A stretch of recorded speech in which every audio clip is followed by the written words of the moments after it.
How's it going, Episode 7 community? You know that feeling you get when you see a close friend after a long while, but then y'all have to part ways again? That's me with the Guilty Gear collab right now. I'm gonna miss him.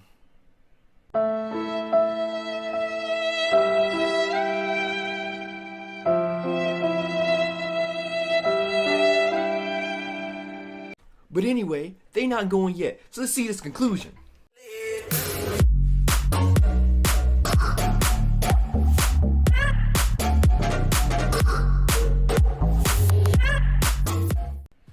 So this is the final week of the collab between Guilty Gear and Epic 7. So this is week 4 for the side story, Visitors from Another World. So it's pretty much almost like the same thing as last week's. Or no, not last week's, the week for biking with the tournament. So we're going to be getting the same tournament currency like the last time. This is going to be the conclusion, so we're going to be access to the final story.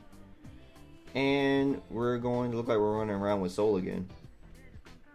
And let's see. So all the Guilty Gear collaboration heroes going to have the increased attack, health, and defense for you. That's good. And then all these heroes are going to have the attack and health 30% increase. And of course, don't forget to use the enhanced artifacts when you're doing this to make the event currency come a little faster for you. Some of these artifacts are pretty good. I know I like Junkyard Dogs, and Torn Sleeve may be good. Necro, I think is pretty decent too. So yeah, definitely use these to get some extra currency while you're farming the event. Don't forget about that. And of course, the tournament hard mode is going to finally open to us. So we're going to be able to go inside the tournament and do the hard mode that was unavailable last time.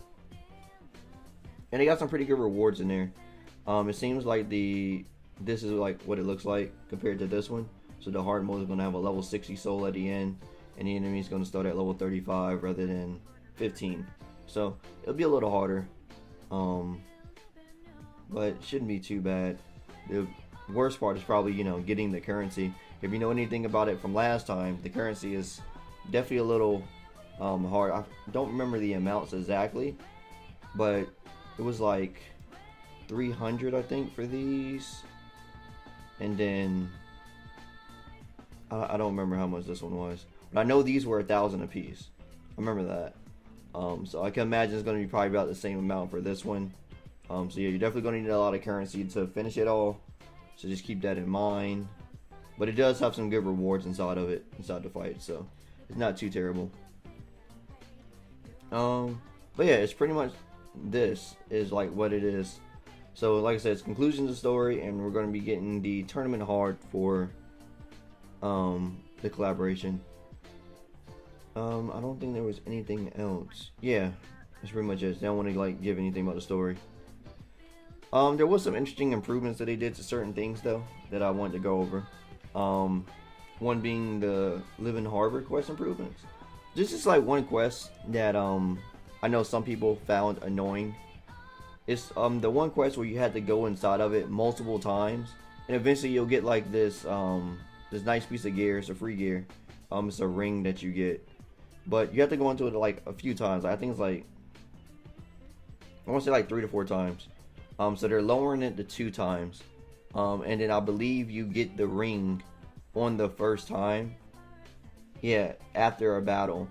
So here it goes right here. Obtain after you talk to the NPC. So you use the obtain it after you did everything, and then you talk to the Cynthia, the NPC. Following these changes, players have already cleared the quest. AR reward items, Ring of Memories after battle, and then now obtain the first clear reward after a specific battle. So after you do a specific battle, you retain it on the first reward. I wonder if this change actually, because like she gives it to you like a, almost like a cutscene, like you talk to her. So I wonder if this is going to like change it up a little bit, like how the story plays out, or maybe she'll just like, you'll get that cutscene when she talks to you a little earlier or something. I don't know. I just thought that was interesting. There are some pretty good improvements here as well. Some interesting ones that I wanted to talk about for sure this time. They're finally doing some good Labyrinth improvements. They're adding that one boss that like isn't in the Labyrinth, but he is a boss. So some improvements have been made to the mini map in Raid Labyrinth, Royal Capital, Azumakaali, players can now see the boss guide when they touch the boss monster icon. So that's good. And what was the other one? Oh, guild improvements, yeah. So improvements have been made so that the lasting effects of blessing items, which can be purchased from Captain's shop, are applied immediately after they are purchased. So rather than having to go to the top and, you know, applying them yourselves, you know, like if you're like running, like say if you're just like farming Wyvern 11 and someone, and you didn't know the buffs went off, well, I guess now you won't have to know that they went off because they're just reapplied automatically. So you won't be doing your runs without it on. You know, you're just kind of like just hitting the next button while you're doing something else. You probably won't be paying attention to the percentages of like how much extra experience and gold that you're getting. Yeah, you don't have to worry about that now. So that's a really good change, I think. We're now getting boss guides for abyss floors. That's actually pretty cool. So boss guides have been added to certain floors. I can't wait to see them, you know, added to like all the floors to help out new players that are struggling with certain floors. I know a lot of people inside of some of the forums and stuff, you know, always asking for help from the community, asking like, you know, how do I deal with this floor? How do I deal with that floor?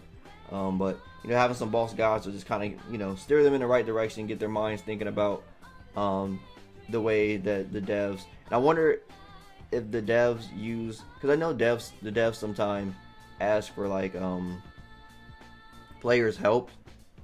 Well, not help, but they asked the community like for feedback for like how they do certain fights.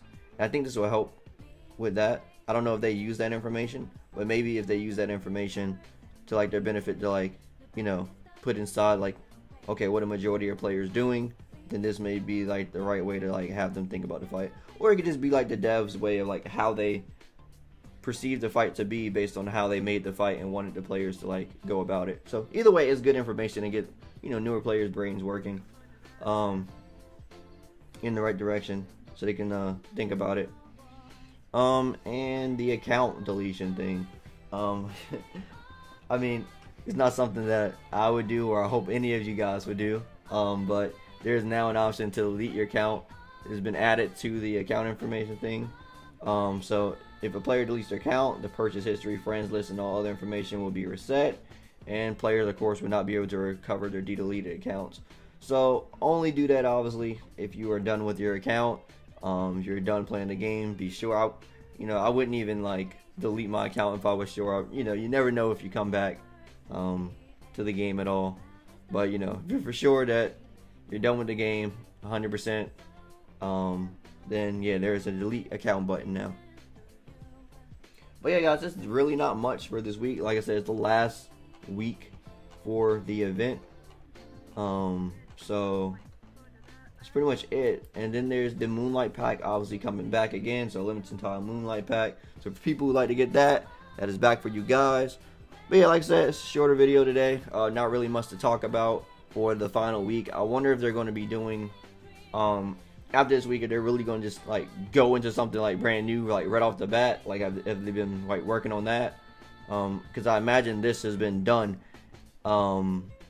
like beforehand, so maybe they had 4 weeks to work on something else. Maybe we may be getting the big expansion like right after this or something. I don't know.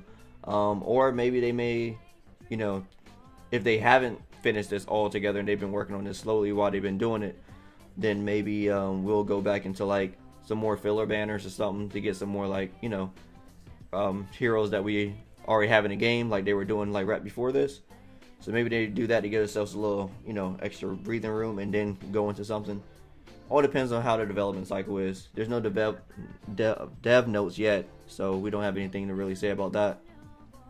Anyway, guys, if you liked anything I had to say, drop me a like. I greatly appreciate it. And if you guys want to hear more from me, follow me on my socials, the Twitter, the Facebook, Instagram, Twitch. Yeah, that's all for this one. As always, guys, my name is Dyke and Dan, and I'll see you next time. Signing out.